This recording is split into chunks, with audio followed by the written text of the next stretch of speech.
So you're buying a new BMW. What do you look for when purchasing a new car? In this video I'm going to go through every single thing that you need to look for when buying a new BMW, and I hope you guys stick around. Today we're going to go over everything that you need to look for when purchasing a new car. Whether it's an older generation or something newer, these all will apply to you guys, and I hope you guys stick around to enjoy this video. Leave a like, leave your comments down below, and subscribe to the channel if you're new, and let's get into it. So we're using my BMW as the main focus here, but this will apply to all BMWs or basically any car. But we're going to focus on the BMW in specific. First things first, we're going to examine the body. We're going to go through all of the main things that you can look for in the body wise. Whether it is, first you're going to look for panel gaps to make sure all the panels are lining up correctly. That will indicate that the body is in good shape. You're also going to look for extensive frame damage. What I mean by that is, has the vehicle been involved in any serious accidents, or if there's something being hidden, whether it is extensive body filler or something, that you need to be very cautious when it comes to this. Certain times you'll actually find that there's a layer of filler covering up major dents that you won't be able to find out straight out, but if you have a very keen eye, you'll be able to spot where there's actual filler in the car by looking at the paintwork. Second thing you're going to look for is in the engine bay. You're going to look for anything that sticks out of the ordinary. Now don't go around looking for leaks underneath the car or things like that, because BMWs have the aerodynamic under tray, and sometimes leaks will pull up in the under tray, which you're not going to be able to see underneath the vehicle right away. Sometimes you'll need to physically go and look and to see if there's any droplets or any leak marks that you can find. That will be an indication that there is a problem. Now most times if you're buying it through a dealership or private sale, there will be detail in the car so that they have the most chance of actually selling the car. It'll be clean, it'll be neat, but sometimes you'll need to take the vehicle for a test drive to see if there's anything leaking afterwards. Anybody can have a car clean and have it parked off, but you need to physically drive the car to see if there's any problems arising afterwards. While you're at it in the engine bay, with the vehicle still cold, you're going to want to look for any anomalies in the actual fluid itself. Be diligent, use what you have at your disposal. You'll want to look at the oil, look at the condition of the oil, be it either removing the oil filler cap or pulling a dipstick out if the vehicle actually has it. Now all the gas model BMWs do not have dipsticks as of the E90. I believe the E46 previously had it, but I'm not too sure whether, don't quote me on that, but from the E90 onwards they do not have dipsticks, so it's all electronic. So the way you can check the oil by opening up the filler cap and actually having an inspection, see if anything is sticking out of the ordinary there.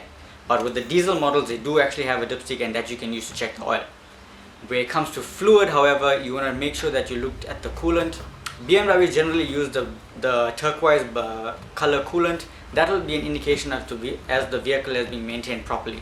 Now if there's anything else, it's always best to cross-reference to see if that coolant is applicable to the engine model. Now that will either be used to see either a person is running on a budget or if it's actually available at the time.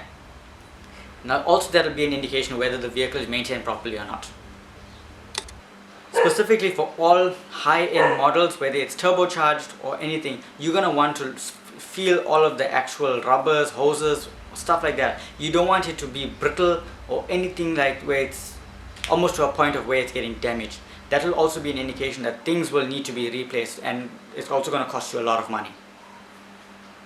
Before moving on to the interior, you want to look at the tires, because tires for this car is another thing that you need to consider, because BMW does not come with a spare tire. They come with run flat tires, and run flat tires are quite expensive. You need to check your local tire dealer to see what actual prices are, but just bear in mind that you don't want to buy a new car and then have to worry about spending on tires afterwards.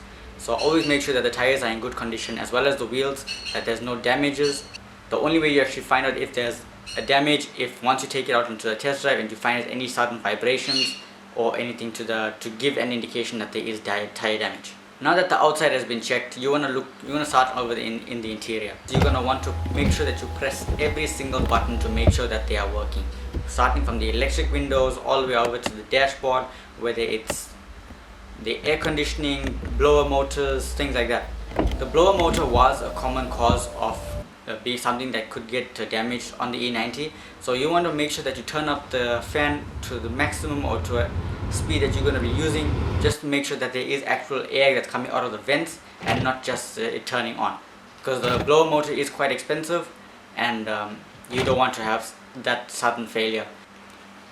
Now another thing that you consider, when the main thing that you're going to consider when you're looking at a car, apart from the bodywork, engine bay, interior, the computer that you can actually see.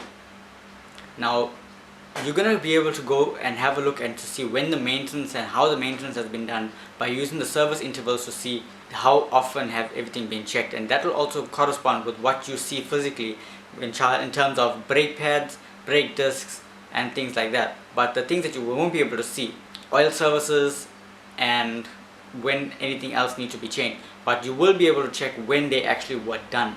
And you can see it by using the service interval menu, which I'll show you right now in the car. To access the service menus, what we're going to do is we're going to turn the ignition on, and you're going to use the indicator stalk with the BC button, which is here, to see and cycle through all of the menus. You're going to go all the way up until you see service info, and I'm going to use the BC button to click it. This will tell you what needs to be changed. Just on a side note, if you happen to have a OBD2 scanner, that will help you immensely when coming to actually buy a new car, because you'll be able to see what type of codes will be coming up after taking up your test drive. Certain times codes will be able to clear once it does a power cycle, and to make sure it'll clear everything that can be cleared. However, the things that cannot be cleared will be the main errors that will stick up on the car.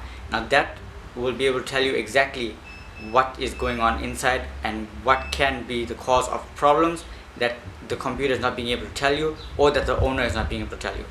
Now that is just the basics of it, and that should be the most common things to look for. Those are the red flags that you're going to be looking for when purchasing a new car.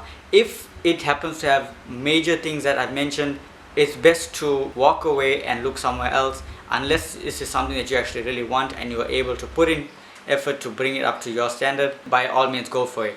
Buying a second-hand BMW is actually one of the good things that can happen. It can also be a very traumatizing thing for certain people and could actually put them off the entire brand altogether.